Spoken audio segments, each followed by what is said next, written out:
teman-teman sekalian. Selamat datang pada video pembelajaran statistika ini. Pada video ini saya akan membawakan satu materi, yaitu rataan peubah acak. Ya, rataan peubah acak. Apa itu rataan peubah acak? Nah, itu mungkin menjadi pertanyaan yang mendasar, mempertanyakan sesuatu. Nah, sebelumnya ketika kita mau berbicara mengenai rataan peubah acak, maka hal yang awal kita pahami adalah satu peristiwa yang kemudian kita kenal dengan proses acak. Nah, proses acak. Jadi, proses acak itu apa? Peristiwa yang di dalamnya memuat kejadian-kejadian yang acak. Misalkan saya menendang bola ke gawang, saya menendang bola ke gawang.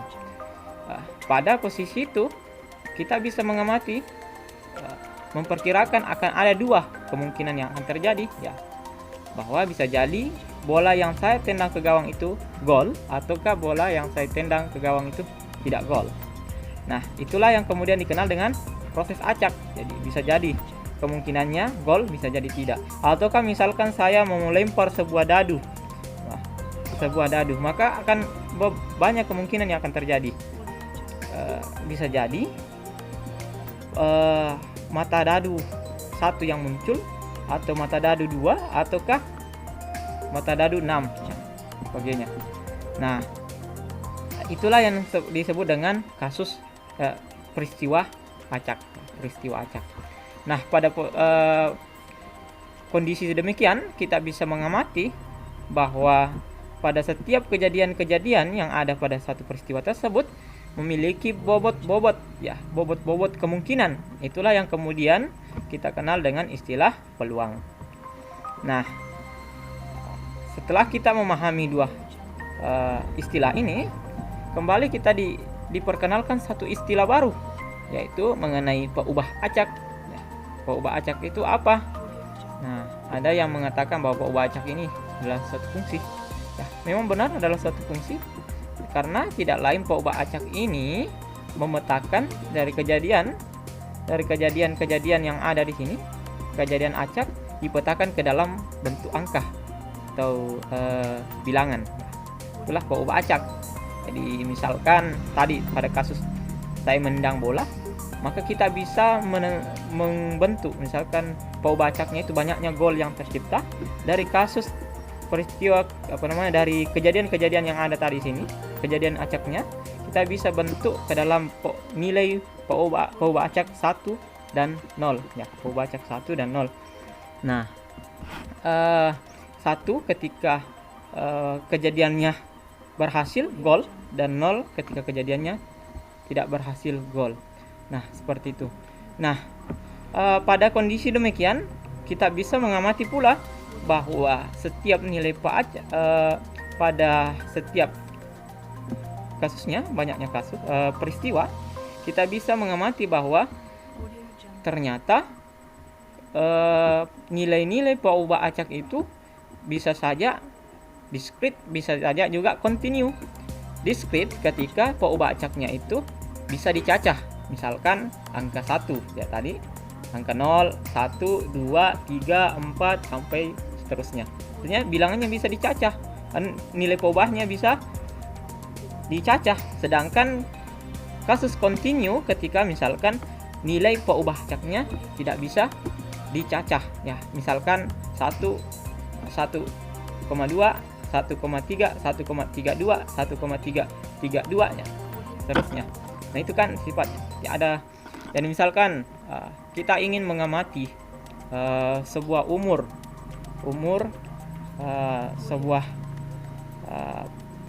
suatu penduduk dari suatu daerah, maka akan banyak kemungkinan yang akan terjadi. Bisa jadi umurnya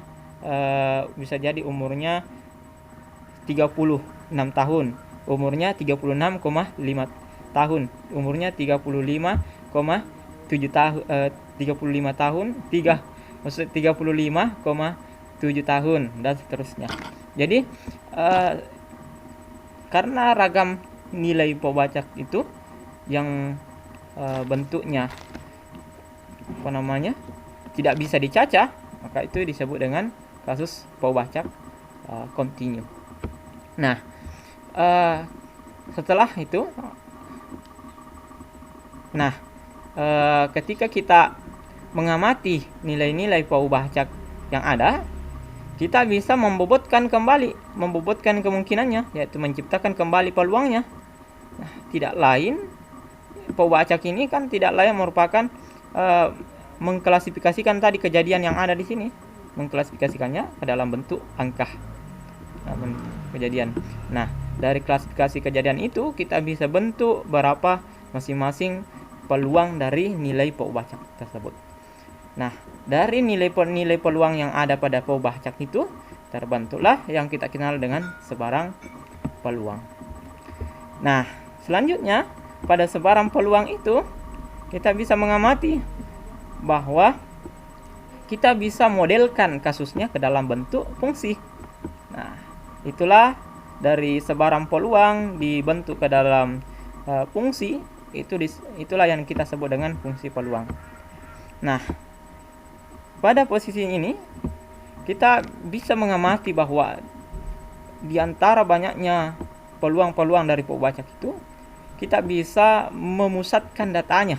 Jadi kalau kita mengamati sebuah kurvanya, anggaplah misalnya kurvanya berdistribusi normal, ya bentuknya seperti ini, ya berarti pusat datanya itu berada di tepat di tengahnya, berdistribusi normal. Nah, tapi jadi muncullah istilah rataan Pobacak. Ya, rataan Pobacak ini mencoba memusatkan data nilai peluang, jadi mewakili kasus ini tadi, untuk sederhananya dulu. Nanti untuk pembahasan selanjutnya ada lagi kasus materi yang lebih di atas dari nilai rataan Pobacak ini. Jadi rataan Pobacak ini mencoba merata-ratakan ya sebarang peluang yang ada, sehingga bisa memungkinkan untuk mewakilkan seluruh sebaran kejadian tersebut. Nah, itu kasus pertama yang bisa kita amati tadi, pelemparan dadu. Ruang sampelnya masing-masing bisa diamati, ada sisi 1, sisi 2, sisi mata dadu 1, 2, 3, 4 sampai 6. Dan masing-masing peluangnya diberikan bobot yaitu 1/6. Kalau diasumsikan Pobacaknya adalah munculnya sisi dadu bermata ganjil, maka kita bisa menentukan Pobacaknya bernilai 0 atau 1. 0 ketika nilai dadunya bermata ganjil, dan 1 ketika nilai bermata genap. Nah, seperti itu. Nah, selanjutnya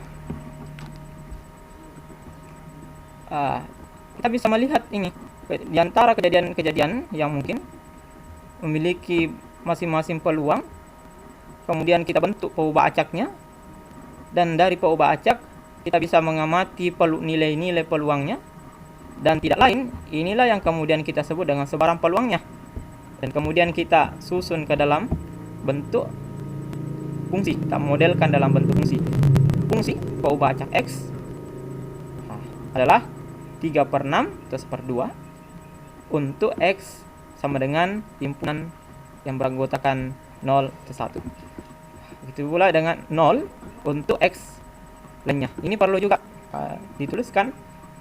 0 ini, peluang 0 ini merepresentasikan bahwa kalau misalkan kita mengamati sebuah Pobacak selain 1 dan 0, maka tidak akan ada kemungkinan yang akan terjadi.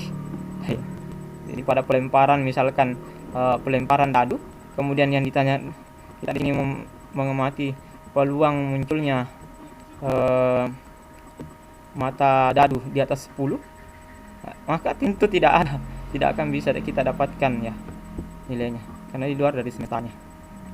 Tuh.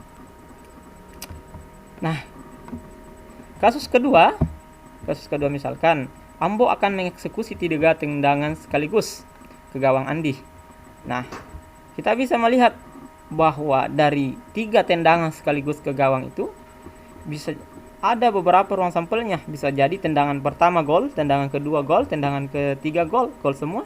Ataukah bisa jadi tendangan pertama gol, tendangan kedua gol, tendangan ketiga tidak gol. Nah, jadi dan seterusnya.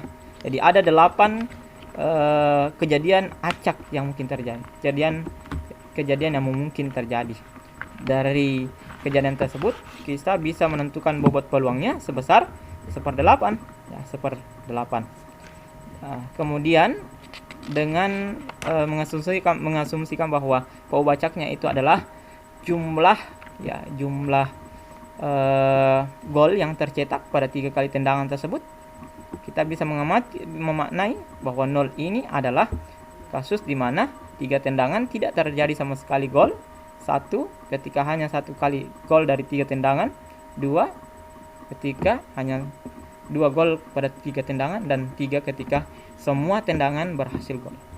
Kemudian kita menentukan sebaran peluangnya. Tidak lain masing-masing peluang PU Bacak ini menjumlahkan jadi nilai peluang dari sebelumnya, nilai peluang dari kejadian-kejadiannya. Nah, seperti itu. Seperti ini. Nilai peluang dari PU Bacak 2 terdiri dari 3 kejadian. Maka tinggal ditambahkan saja 1/8 tambah 1/8 tambah 1/8 dengan 3/8. Seperti itu saja. Nah, kemudian kita bentuk fungsi peluangnya. Fungsi dari sebaran peluang ini kita bentuk fungsi peluangnya peluangnya sama dengan 1/8 untuk 0, 3, atau peluangnya sama dengan 3/8 untuk X 1 dan 2, dan 0 peluangnya sama dengan 0 ketika X nya berada di selain ini, ya, X selain.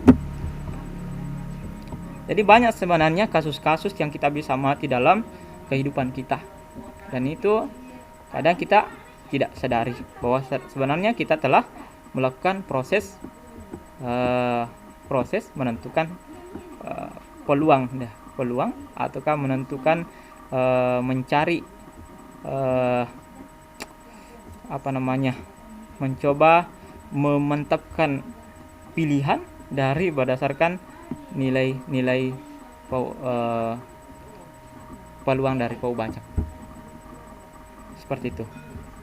Bisa dalam hal melakukan rencana, dalam hal melakukan strategi, ataukah dalam bentuk permainan biasa. Tapi ya, tentu ini tidak boleh untuk kasus dalam hal berjudi, ya, jangan boleh berjudi.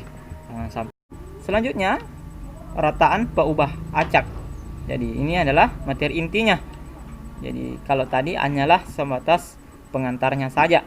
Jadi pengantarnya menuju materi rataan PU Bacak. Jadi sederhananya kita bisa mengatakan rataan PU Bacak itu adalah kalau tadi PU Bacak itu, ya, kalau tadi PU Bacak ini, nilai peluang PU Bacak ini hanya mewakilkan saja untuk setiap kejadian pada nilai PU Bacaknya. Nah, misalkan 1/8 itu hanya mewakilkan kejadian-kejadian yang munculnya 3 gol, ya.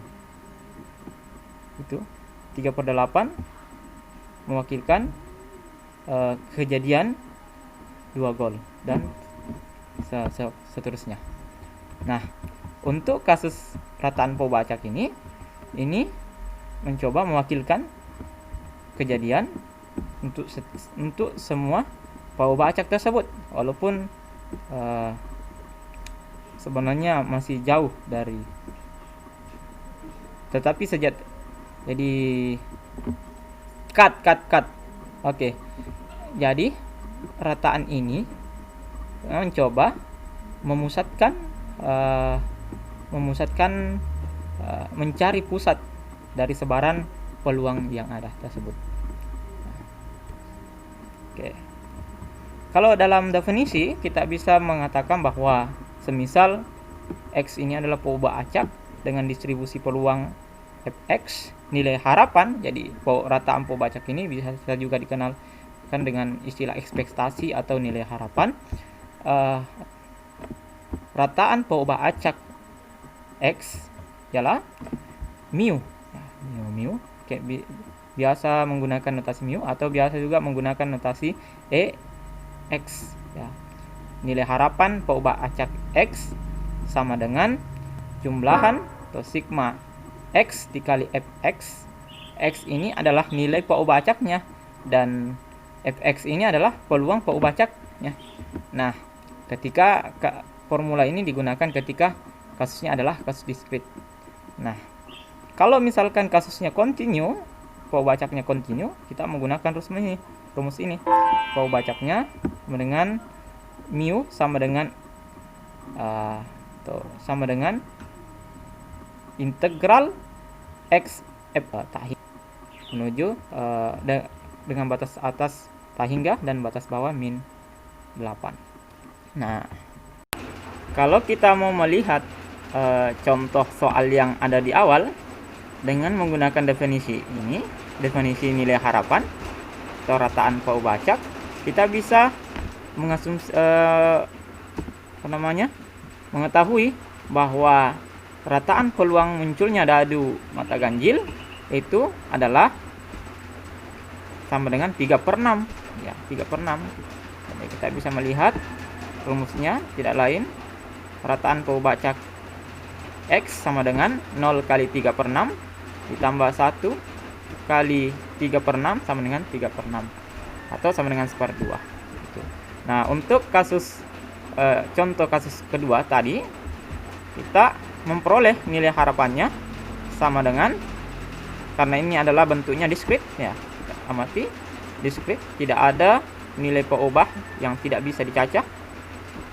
Nah, tidak lain nilai harapannya adalah 0 kali 1/8 ditambah 1 kali 3/8 ditambah 2 kali 3/8 ditambah 3 kali 1/8 diperoleh nilai rataannya yaitu 12/8. Jadi ada kemungkinan besar peluang besar harapan munculnya kasus ini adalah 12/8 ya. Seperti itu kita memaknai untuk materi ini, bahwa kalau misalkan dalam kasus peluang ini, kasus pelemparan mata dadu ini, besar harapan ya, nilai harapan dari munculnya mata dadu ganjil adalah 1/2. Nah, untuk kasus ini besar nilai harapannya yaitu 12/8, jadi agak tinggi. Jadi bisa menjadi bahan pertimbangan, bisa menjadi indikator seberapa besar kemungkinan kejadian itu akan terjadi. Nah, seperti itu. Selanjutnya, kalau kita memperhatikan definisi yang ada, nah kita tidak ingin melihat bahwa nilai harapan ini hanya berupa jumlahan dari nilai perubahan dengan fungsi peluangnya. Nah, itu kita tidak ingin melihat seperti itu. Padahal rataan perubahan acak ini tidak lain terdiri dari konsep peluang dan konsep merata-ratakan konsep peluang dan konsep merata-ratakan nilai peluangnya. Nah, ini perlu mungkin kalau menurut saya untuk kemudian kita lebih leluasa dalam menyelesaikan soal-soal bagaimanapun bentuknya, bahwa ketika kita misalkan diberikan perubahan acaknya ketika kita membedah definisi ini, tidak lain kasusnya kita amati ini ada nilai perubahan acak ya, dikalikan dengan jumlah perubahan acak per per banyaknya sampel. Tidak lain ini adalah kasus peluang munculnya X, dimana jumlah dari ini dikalikan jumlah dari peluangnya dikalikan dengan banyaknya yang terjadi. Jadi seperti itu dalam memaknai ini, bahwa dalam konsep ini ada konsep peluang, merata-ratakan peluang. yang berjalan di dalam konsep ini, dalam definisi formula model yang diberikan. Seperti itu mungkin. Nah, contoh kasus, Lamasa akan berlibur ke 3 tempat wisata beberapa hari ke depan. Ada 3 tempat wisata yang menjadi pilihannya, yaitu yang tempat wisata yang menjadi pilihan. Ya, 3 di Sidrap, yaitu Taman Wisata Puncak Bila, Rumah Adat Datae, dan Danau Sidenreng.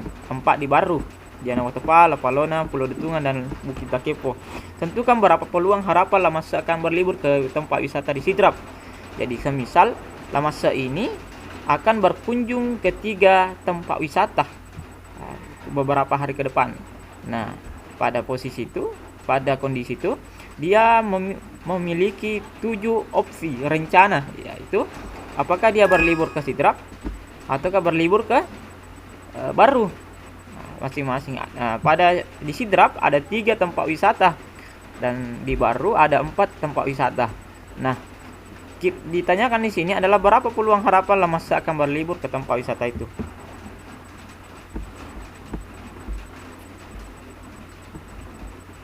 Nah, ya itu, ke tempat wisata itu. Nah, kalau kita mengamati kasus ini, maka kita akan kesulitan kalau kita hanya mengandalkan definisi yang tadi tanpa membedahnya. Bahwa yang harus pertama kita temukan di sini adalah apa yang menjadi peubah acaknya. Ya, apa yang menjadi peubah acaknya? Tidak lain yang kita bisa mengamati dari kejadian ini, kita bisa mengetahui bahwa peubah acaknya adalah jumlah tempat wisata di Sidrap yang dia tempati. Nah, jumlah, jadi tidak berbicara apakah di Sidrap ataukah di Baru, karena di sini kan masing-masing punya bobot, ya, punya objek pada pembedahannya, ya. Dari Sidrap ada 3 tempat wisata, di Baru ada 4 wisata, jadi sudah bisa dibedah. Jadi kita tidak hanya mengandalkan kasus yang sifatnya 1-0 atau 0-1, yang artinya kejadiannya ya atau tidak, ya. Tetapi di antara ya dan tidaknya itu, kasus 1-0 itu masih ada bedahan dari ya-nya. Kalau misalkan ya bagaimana dulu? Apakah jadi seperti ini maksudnya. Jadi kalau misalkan di Sidrap mana dulu? Apakah Sidrapnya di wisata Puncak Bila, Rumah Adat Datae, atau Danau Sidenreng? Nah, begitu juga dengan kalau misalkan bukan di Sidrap, berarti di Baru. Nah, bisa jadi tidaknya itu apakah di Waterpark, Lapalona, atau sebagainya. Nah, kita bisa mengamati bahwa nilai peubah acaknya tidak lain adalah 0, 1, 2, dan 3. 0 ketika tidak ada sama sekali tempat wisata yang ada di Sidrap dikunjungi. Yang kedua adalah 2, dimaknai ketika hanya ada 2 tempat wisata yang dikunjungi di Sidrap, ataukah 3 ketika hanya ada 3 atau secara keseluruhan pilihannya berada di Sidrap, ya, seperti itu. Nah, selanjutnya apa yang perlu kita butuhkan untuk menyelesaikan persoalan ini, yaitu kita ingin menentukan berapa ruang sampel kejadian. Nah, seperti yang kita bicarakan tadi, bahwa kita tidak hanya berbicara persoalan ya atau tidak, berhasil atau tidak. Nah, tetapi kita berbicara berhasil tidak, di mana keberhasilannya itu masih dibagi-bagi lagi. Ataukah kalau dalam konsep statistik itu Bernoulli, ya, sebaran peubah acak Bernoulli. Nah, pada kondisi ini kita bisa mengamati bahwa pada kasus pilihan pertama, pilihan kedua, pilihan ketiga ada muncul Sidrap dan Baru. Pilihan kedua Sidrap dan Baru, pilihan ketiga Sidrap dan Baru. Nah, tetapi ini masih bisa lagi dipisahkan. Kalau misalkan Sidrap bisa jadi Taman Wisata Puncak Bila, Rumah Adat Datae, Danau Sidenreng. Jadi ada 3. ada 3 pilihan ketika sidrap, ada 4 pilihan ketika baru. Maka tidak lain, ini ketika diformulasikan ke sini, ya, ini secara keseluruhan ada 7, diformulasikan ke dalam 3 pilihan ini, maka kita sebenarnya mengandalkan, ya, menggunakan rumus kombinasi, ya. Ini kombinasi 7 terhadap 3 ketiga, tidak lain kita memperoleh jumlah ruang sampel, ya, kemungkinan terjadi kejadian-kejadian acaknya adalah 35 sampel. Itu bisa dibuktikan kalau kalian tertarik untuk melihatnya. Nah, selanjutnya apa yang ingin kita lihat, bahwa kita ingin mencoba mencari nilai peluang, fungsi peluang, ya, fungsi peluang dari kejadian, fungsi peluang yang merepresentasikan peluang kejadian peubah acak ini. Nah, peluang peubah acak ini. Nah, kita bisa mengamati bahwa ketika sidrap, peluang sidrap di sini, kita bisa mengamati bahwa ketika sidrap, sidrap ini dikombinasikan dengan 0 kejadian, ya, 0 kejadian, maka akan menghasilkan 0, ya, 1, 0, ya, 1. Ketika ini dikombinasikan terhadap dikombinasikan. Kalau misalkan 0, ya, otomatis semua pilihan berada di 3. Semua 3 pilihan itu berada di baru. Kalau misalkan 1, hanya ada 1 pilihan yang terpilih di sini, maka otomatis di sini tersisa 2, ya. Kalau misalkan ketiga-tiganya terpilih di sini adalah sidrap, maka otomatis tidak ada pilihan untuk baru. Nah, secara umum kita bisa bentuk model ini ke dalam bentuk fungsi 3 kombinasi X kalikan dengan 4 kombinasi 3 kurang X. Nah, ini sudah bisa kita lihat bahwa memang betul bisa merepresentasikan kejadian dari peubah acak ini. Kemudian dibagi dengan, seperti konsep peluang pada umumnya, dibagi dengan ruang sampel kejadian, jumlah ruang sampel kejadian 7 kombinasi dari 3. Nah, untuk X sama dengan 0, 1, 2, 3. Tuh. Nah, kita tinggal substitusi. Nilai peubah acaknya ke dalam fungsi. Tidak lain, kita masing-masing memperoleh peluang untuk 0 kejadian, yaitu 4/35, 1 kejadian 1, yaitu 18/35, 2 kejadian, yaitu 12/35, 3 kejadian, 1/35.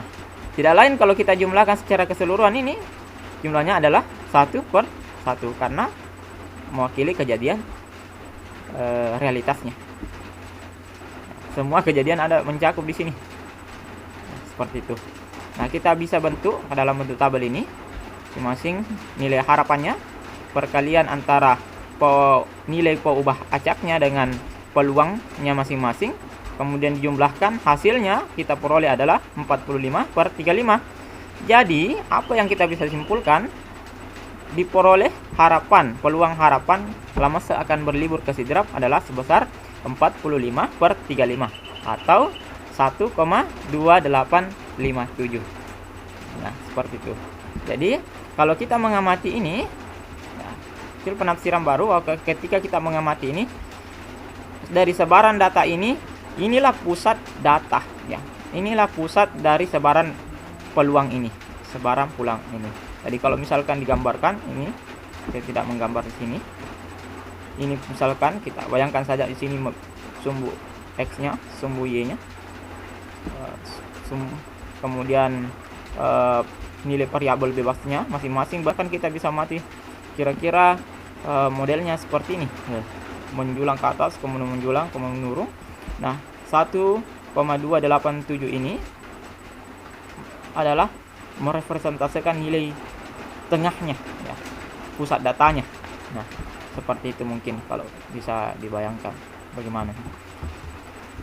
Selanjutnya contoh kasus. Nah, kalau tadi kita hanya membahas mengenai kasus diskrit, nah bagaimana itu kasus kontinu, kasus pembaca kontinu.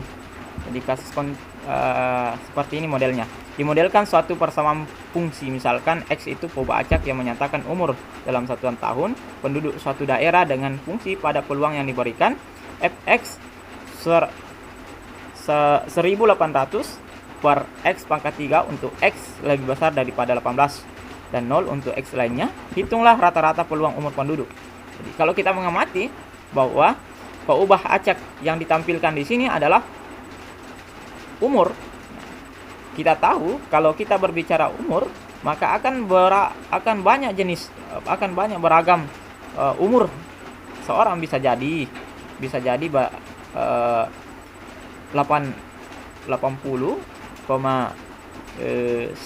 tahun, ataukah bisa jadi umur seorang 10 tahun, 3 tahun. Itu kan bisa saja terjadi. Artinya kasus ini kemungkinan tidak bisa memungkinkan untuk tidak bisa dicacah, sehingga kita sebut kasus ini adalah kasus kontinu. Nah, pada posisi ini kita diberikan peubah acak yang lebih besar dari 18. Bisa jadi umurnya 18,1, 18,2, 18,2222 dan seterusnya hingga tak terhingga. Maka fungsi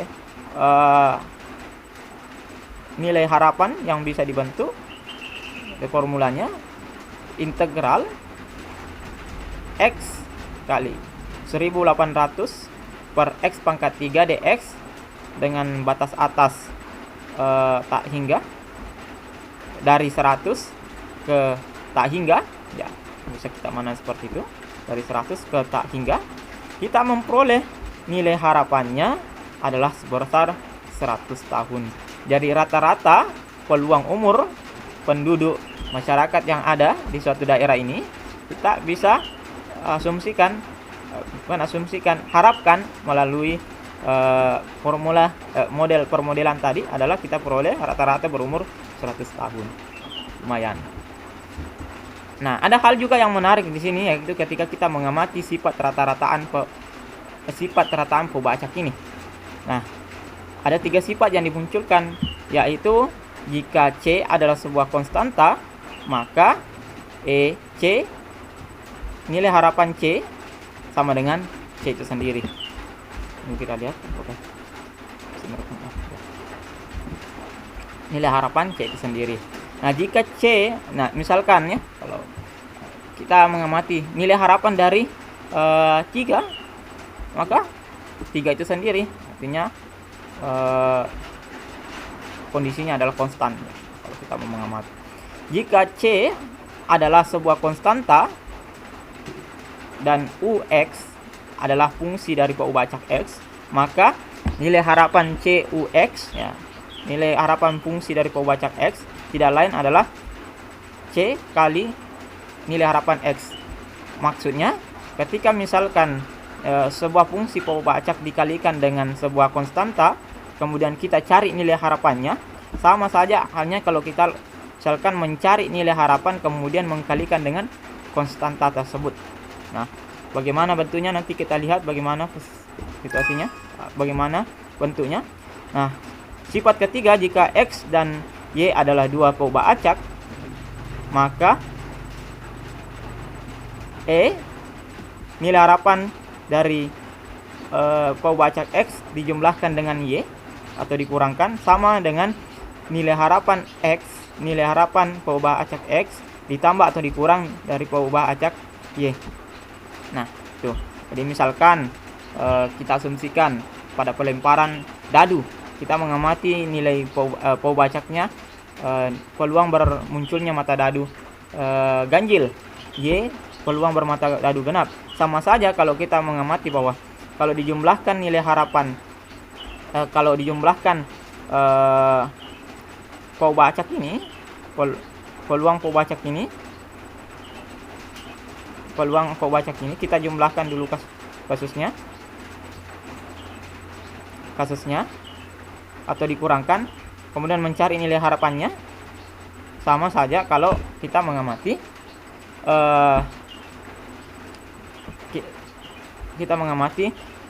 masing-masing nilai harapannya kemudian dijumlahkan seperti itu. Jadi 1/2 ditambah 1/2 sama dengan 1, sama saja kalau misalkan 1/2 ditambah 1/2 seperti itu. Ya, kembali dari sifat ini bisa dipakai ke sini. Nah, seperti itu. Nah, bagaimana bentuknya? Semisal seorang kakek umur sedang bermain ular tangga dengan cucunya. Kakek berjanji ke cucunya, "Cuk, saya kasih kamu uang jajan jika kamu berhasil mengalahkan kakek." Ya, banyaknya hadiah yang diperoleh, 5.000 hadiah untuk setiap kemenangannya, dan dalam 4 kali permainan, dan dilakukan dalam 4 kali permainan. Ini menurut kata si kakek. Nah, tentukan harapan kemenangan si cucu. Jadi kakek menantang cucunya bermain ular tangga, dan ketika ia menang, ketika ia kalah, maka dia merelakan uangnya sebesar 5.000 untuk 1 kali kekalahannya.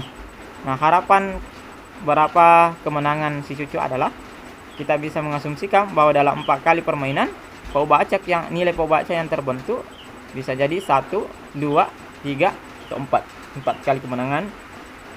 3 kali kemenangan, 2 kali kemenangan, 1 kali kemenangan, atau tidak terjadi sama sekali kemenangan. Nah, ruang sampel yang bisa dibentuk, karena ini kasusnya adalah kemungkinan menang atau kalah, maka kita gunakan ruang sampel ini. Rumus menentukan ruang sampel 2 pangkat 4 sama dengan 16. Jadi ada 16 kemungkinan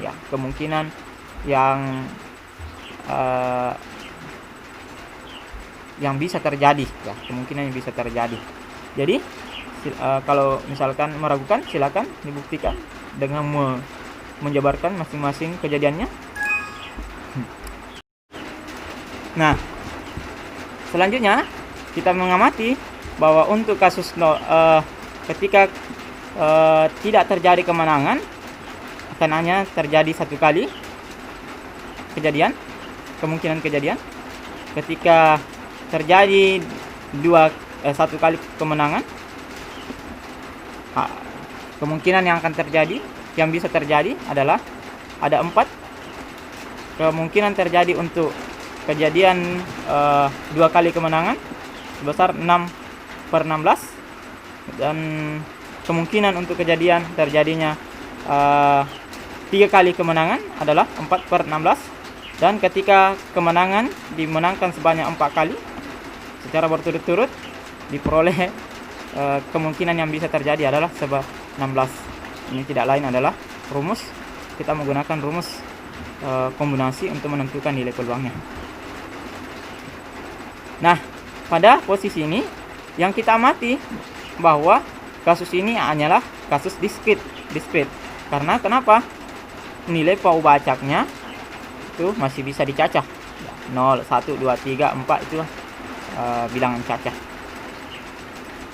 Nah, kita mengamati bahwa jumlahan atau rataan dari kasus ini kita memperoleh sebesar 32/16 atau sama dengan 2. Nah, dari kasus ini kalau kita mau bawa tadi dengan sifat ini, kalau misalkan ya kita mengamati di sifat kedua atau sifat pertama dulu, sifat pertama kita dicari nilai harapan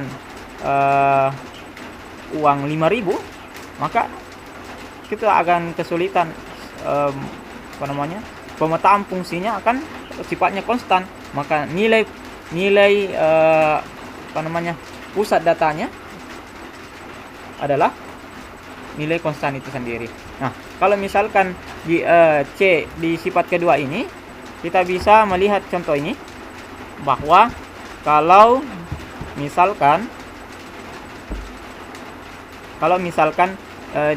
nilai konstantanya ini dikalikan dengan Paubacaknya secara langsung, kemudian mencari nilai rata-ratanya, sama dengan perkalian dari nilai harapan itu dengan konstantanya tadi. Nah, kita bisa melihat kalau misalkan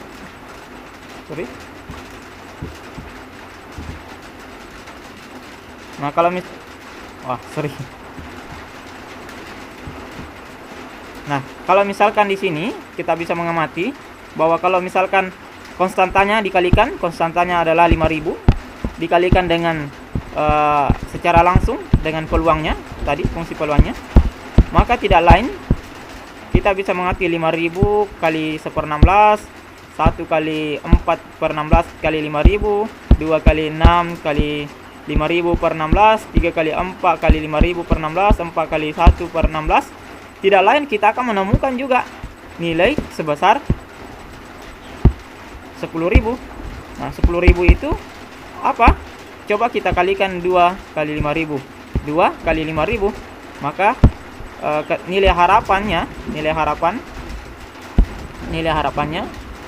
kemudian dikalikan dengan konstantanya ini 5000, tidak lain besarnya adalah 10.000. Nah, sama dengan perkalian tadi.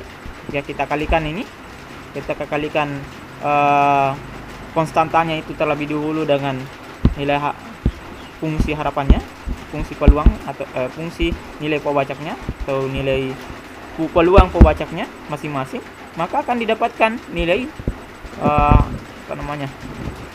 nilai sebesar 10.000. Nah, apa yang bisa dimaknai bahwa harapan kemenangan si cucu adalah sebesar 2. Nah, nilai harapannya sebesar 2. Jadi di harapan banyaknya uang jajan yang diperoleh si cucu adalah 10.000 rupiah. Jadi dengan 2 kali kemenangan itu harapannya adalah 10.000 rupiah. Seperti itu. Nah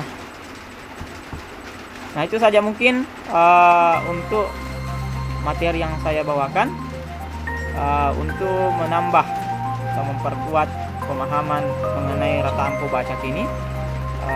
Saya telah membuat contoh-contoh soal. Kalau kalian tertarik, bisa kalian teman-teman kerjakan. Dan itu saja mungkin dari video ini. Mudah-mudahan bermanfaat. Mohon maaf ketika ada kata atau pemaknaan yang kurang tepat. Seperti ini yang bisa saya bawakan. Terima kasih. Assalamualaikum warahmatullahi wabarakatuh.